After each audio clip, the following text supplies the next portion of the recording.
बहुत बहुत धन्यवाद अध्यक्ष महोदय। आपने मुझे इस कंपलसरी वोटिंग बिल 2019 पे बोलने के जो मौका दे रहा है, मैं इस बिल के समर्थन करने के लिए खड़ा हुआ हूं। अध्यक्ष जी, मैं सबसे पहले तो इस बिल को वेलकम करता हूं, क्योंकि हमारे देश पूरे दुनिया में एक सबसे बड़ा और सबसे मजबूत लोकतंत्र के नाम से जाने जाते हैं और इसको और भी आगे बढ़ाने के लिए देश के हर एक नागरिक का, हर एक वोट का एक महत्व रहता है और उसको कैसे फुल्ली हम यूटिलाइज करें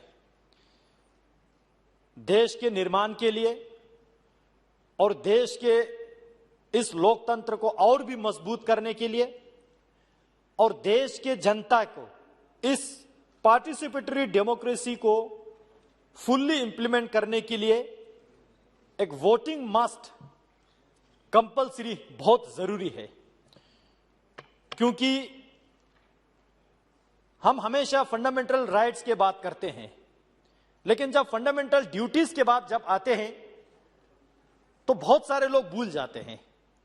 और जिसमें मैं आज आपके माध्यम से इस बिल को समर्थन करते हुए मैं अपना ओपिनियन रखना चाहता हूं कि वोटिंग मस्ट करना, कंपलसरी वोटिंग करना एक फंडामेंटल ड्यूटी भी हो जाना चाहिए।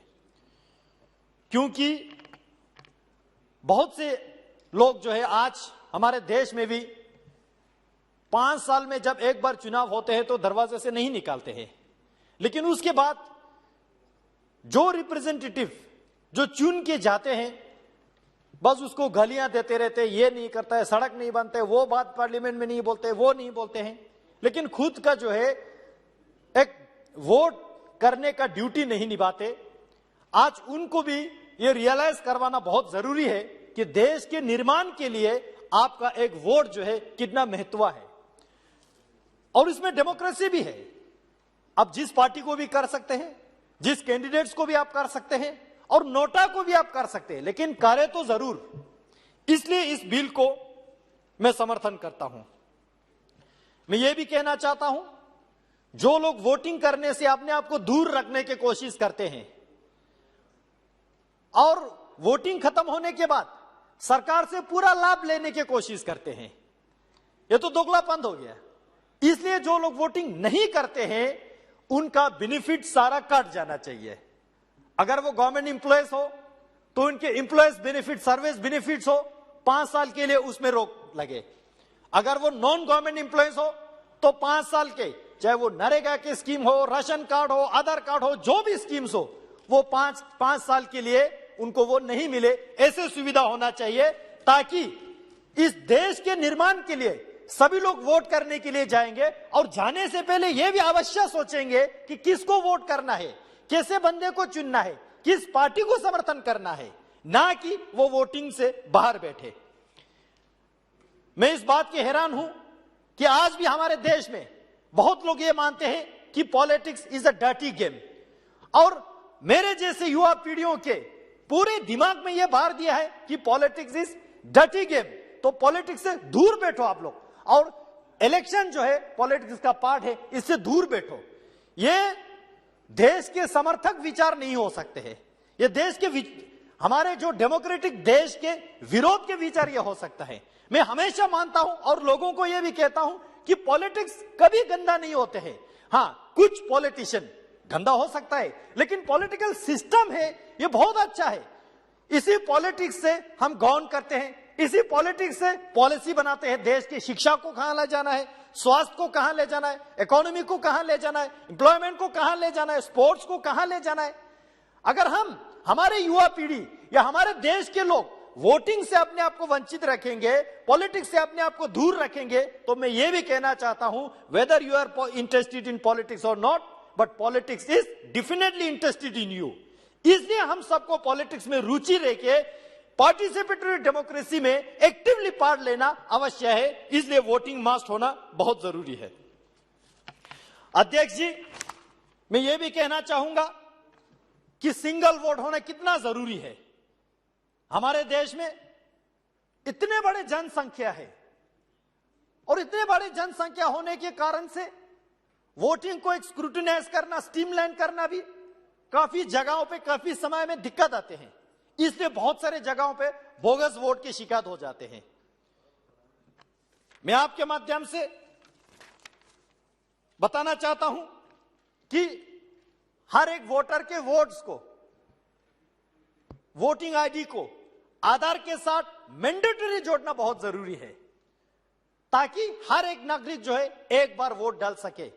अगर आधार के साथ लिंक हो के भी दोबारा वोट डालते हैं या दूसरा वोट बोगस वोट डालते हैं, तो आधार के साथ भी बैंक अकाउंट भी जोड़ा है और भी बहुत सारी चीज जोड़ा है, तो पनिशमेंट के तौर पे वहां से उसका डिडक्शन भी हो, ताकि बोगस वोट करने का कोई हिम्मत भी ना करे। मैं ये भी रिकॉर्ड में अपने ओपिनियन रखना चाहता हूं, कंपलसरी वोट में और मैंडेटरी वोट में, मस्ट वोटिंग में आर्मी और पैरामिलिट्री को एग्जाम करे, क्योंकि देश के अलग अलग जगहों पे जो भिन्न भिन्न परिस्थिति में जो ड्यूटी करते हैं देश की सुरक्षा के लिए है। अध्यक्ष जी, अगर हम वोट को आधार के साथ मैंडेटरी करते हैं तो उससे केवल बोगस वोट ही नहीं रोकेंगे, बल्कि क्राइम डिटेक्शन के लिए भी काम आएंगे, देश के एजुकेशन, हेल्थ, इकोनॉमिक ग्रोथ के लिए भी काम आएंगे। ये मैं कहना चाहता हूं। मैं प्रधानमंत्री मोदी जी को धन्यवाद देना चाहता हूं, सराहना करना चाहता हूं इस सदन में, क्योंकि हमारे देश में बहुत सारे ऐसे जगह हैं जहां पे वोटिंग परसेंटेज बहुत कम होते थे पहले। मैं कश्मीर के उदाहरण देना चाहता हूं आपके सामने, क्योंकि हमने कश्मीर के साथ, मेरे 2019 तक हमने कश्मीर के साथ जिंदगी जिया है। 19 की बात मोदी जी की कृपा से अभी आत्मनिर्भर लद्दाख होने जा रहा है। अध्यक्ष जी, श्रीनगर के में अगर वोटिंग बताऊं, 2018 के पंचायत इलेक्शन में 14.5%, 2019 के पार्लियामेंट्री इलेक्शन में श्रीनगर डिस्ट्रिक्ट से 7.9% वोट होता है, 7.9%। और उसी के अगेंस्ट जब 370 धारा हटने के बाद 2020 के जब डीडीसी इलेक्शन आता है तो वो बढ़ के 35.3% हो रहा है।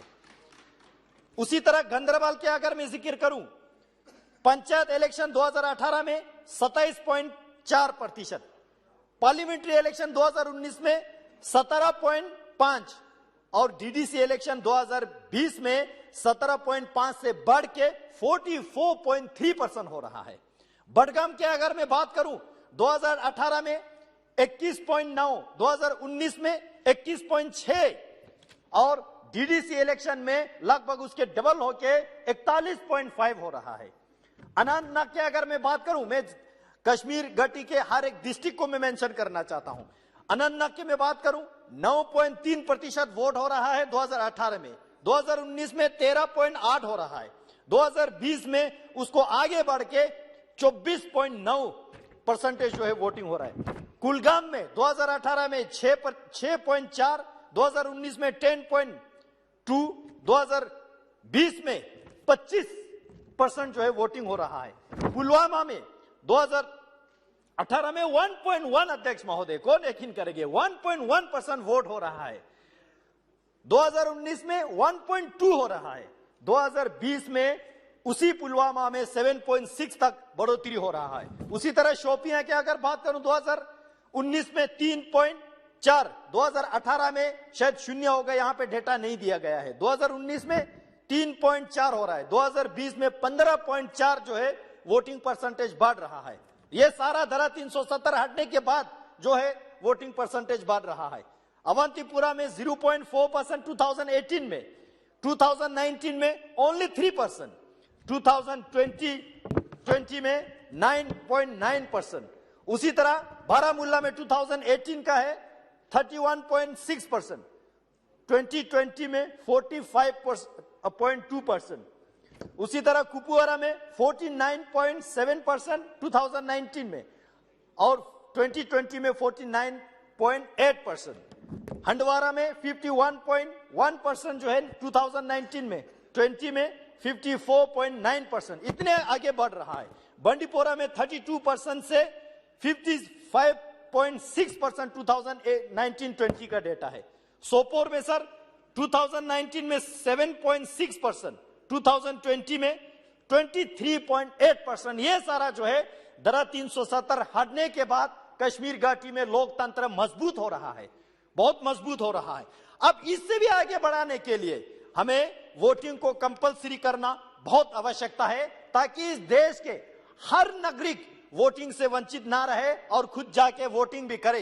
अध्यक्ष जी, मैं साथ में आपके माध्यम से मैं ये भी ध्यान में लाना चाहता हूं, बहुत सारे जानबूझ के वोट करने के लिए नहीं जाते हैं, अलग अलग विचारधारा के कारण से, अलग अलग परिस्थिति के कारण से, लेकिन कुछ लोग हैं जो जा नहीं सकते, उनको फैसिलिटीज हम कैसे प्रोवाइड करें। मैं लद्दाख से आता हूं, लद्दाख में हायर एजुकेशन के इंस्टीट्यूशन ठीक नहीं होने के कारण से लद्दाख के बहुत से युवा पीढ़ी जो है अलग अलग देश के कोने में पढ़ते हैं। यहां हमारे महाराष्ट्र से बेटे हैं, महाराष्ट्र में भी लद्दाख के स्टूडेंट्स पढ़ते हैं, चंडीगढ़ में पढ़ते हैं, दिल्ली में पढ़ते हैं, जम्मू में पढ़ते हैं, देश के विभिन्न भागों में पढ़ते हैं। उसी तरह यहाँ पे मान्य किरण जी भी बेटे हैं, नॉर्थ ईस्ट के बहुत सारे स्टूडेंट दिल्ली में पढ़ते हैं। अब वोटिंग के टाइम पे वो सारा इधर उधर नहीं जा सकते, इकोनॉमिक कारण होते हैं, ट्रेवल एक्सपेंसेस होते हैं, इसलिए उनको कैसे फैसिलिटेट किया जाए ये भी एक सोचने की आवश्यकता है।